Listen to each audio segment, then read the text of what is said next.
Okay, that's a bit better.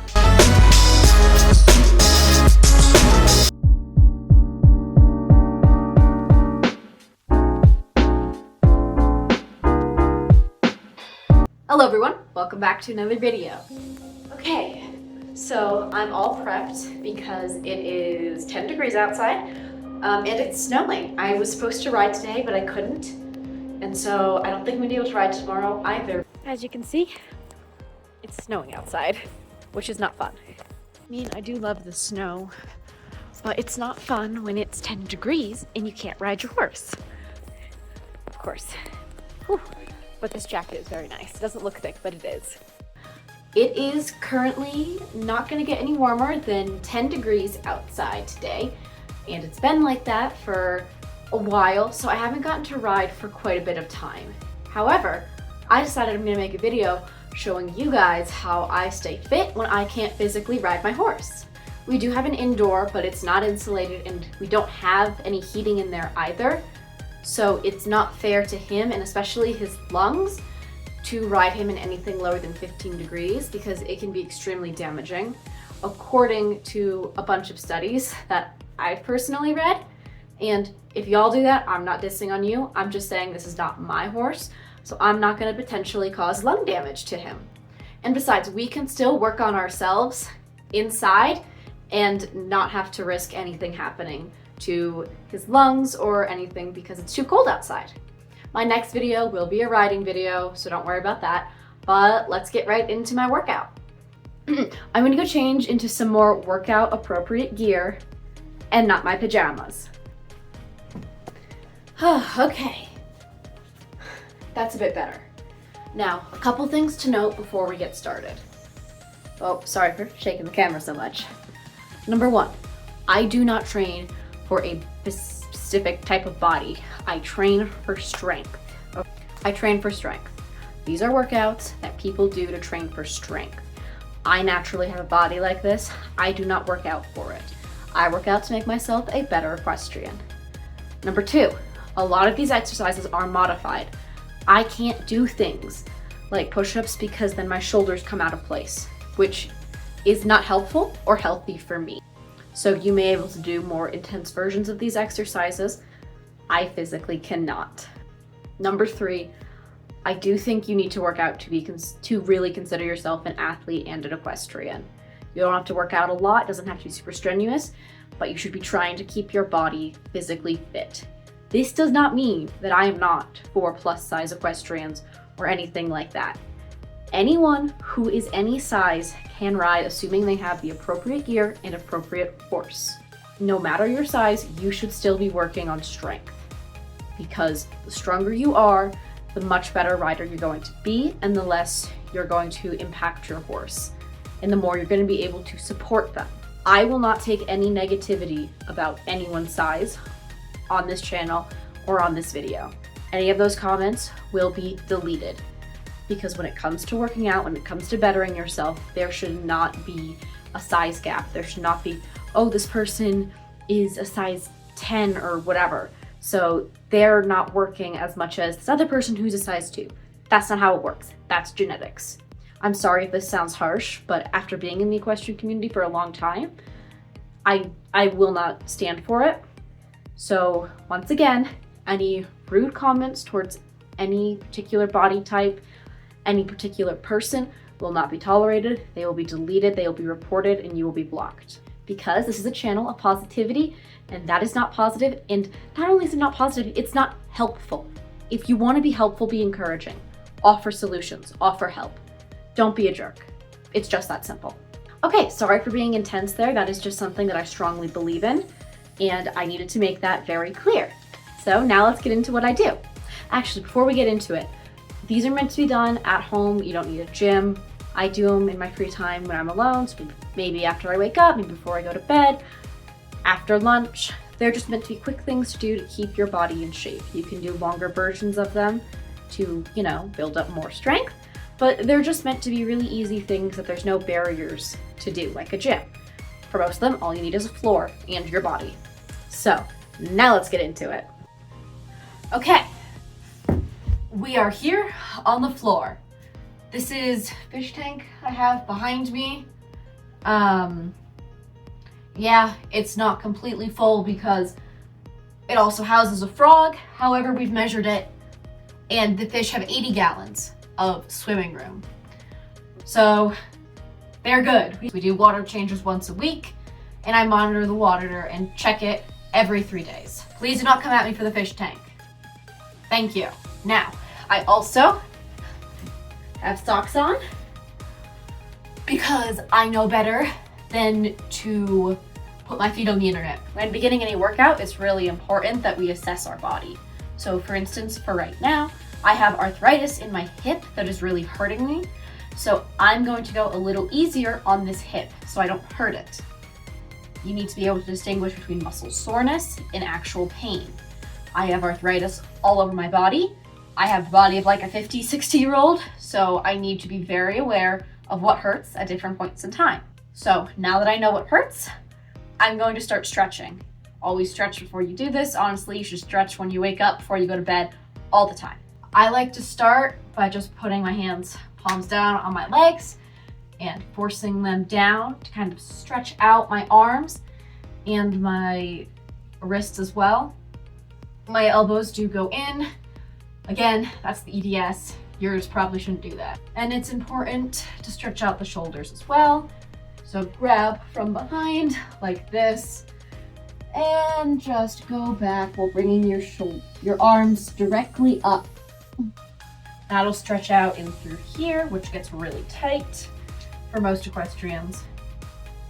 Roll out your neck and be sure to be breathing while doing all of this. If you're not taking deep, consistent, calm breaths, the stretching will not work and it can actually result in tightening of muscles. Now getting down to the legs, I like to do the little butterfly that you see everyone do in gymnastics when they're 5. But it's really helpful if you bring it in pretty far. You're stretching out your adductors right in here, which is what you use to hold on to the saddle.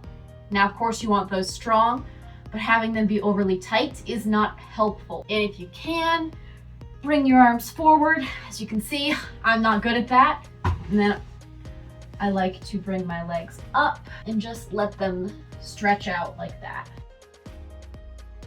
Just like when we're riding, whatever we do to one side, we have to do to the other side.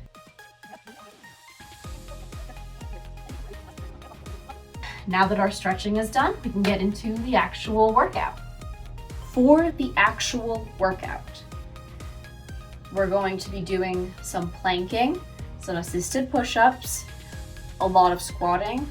I'm not going to be squatting with weight because again, my hip is really hurting from the cold, but I normally add weight when I do my squats. We're going to be doing some Russian twists, and then we're also going to end with a little bit more mobility stuff as well. I like to start with my core because I find that is one of the most important things when riding. So right before I do my core workouts, I like to stretch my core out.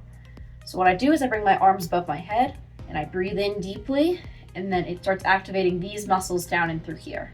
So now that these muscles have started to activate, I'm gonna go into some planking and some Russian twists. I try and hold my plank for about 2 to 3 minutes normally. I haven't worked out in a while, so it might be closer to 1. We'll see. When I'm planking, I like to bring my computer over and watch a YouTube video or something because it helps distract from how long I've been doing it and the soreness in my core or my arms or anything like that. So give me 1 moment to do that. Here. I'm so sleepy. Look at this sleepy kitty.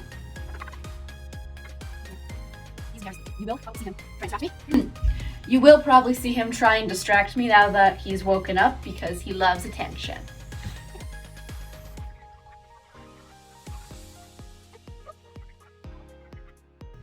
Okay, so I got about a minute as I expected because I haven't worked out in a while.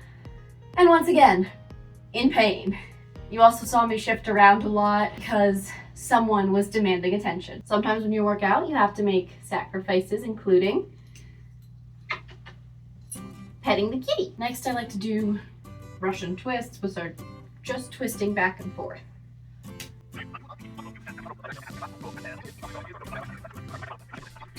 As you can see, not super stable, but once again, my core has not really been used. I haven't been working it out as much as I would have liked to, as of recently. I just do 30 to 50 of those, you know, just until I can start to feel it, because I'm not really big into working out, so I don't do the whole sets or whatever. I just do, I'm gonna do this till it hurts. And then I let it hurt for a little bit, and then I stop. So up next, we're gonna move on to my favorite, which is squats. I'm going to be doing a lot of those because I got really strong thighs, which is what they try and work out, because I do those a lot anyway. I do them in the shower, like anything just to get stronger for riding my horse. Okay, just did the angle a little bit, and now we're gonna get into our squats. It's really important that your feet are about shoulder width apart and that you go all the way down. So you don't wanna bend at the knees to go down. Well, I mean, you bend at the knees, but you don't wanna bend on your knees. You want to almost like you're sitting in a chair. So your knees should stay kind of relatively in the same position.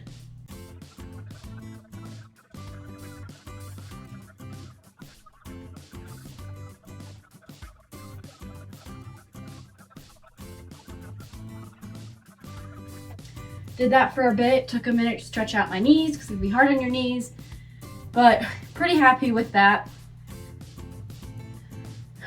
Now, because that's pretty hard on my knees, I'm just gonna stretch them out with a little quick scorpion thing or whatever. Also helps stretch out the muscles you just worked as well. I can't do a full one, but I'm not a vaulter, so it's okay. Okay, so now that you've done that and your legs feel like jello, it's time to do more things to hurt them. So I'm gonna move on to lunges, which I like to do a lot as well. Once again, just targeting some of those muscles in your calves. Not your calves, your thighs, and also your calves, if you do it correctly.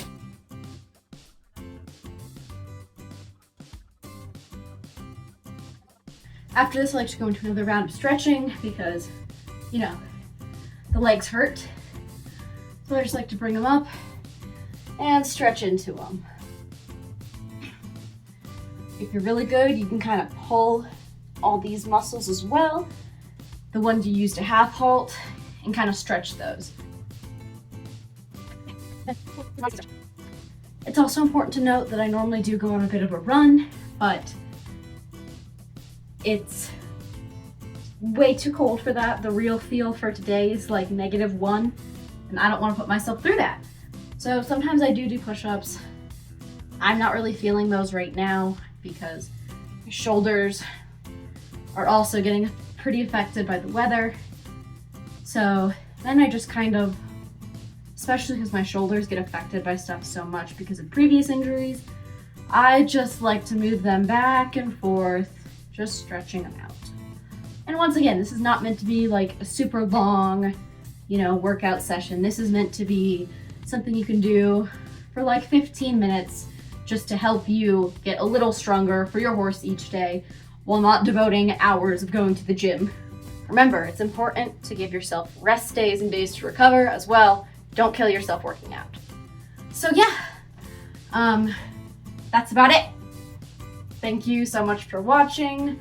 It's not super strenuous or anything like that, but it has helped me build up quite a bit of, you know, muscles, like, as you can see. So I recommend it.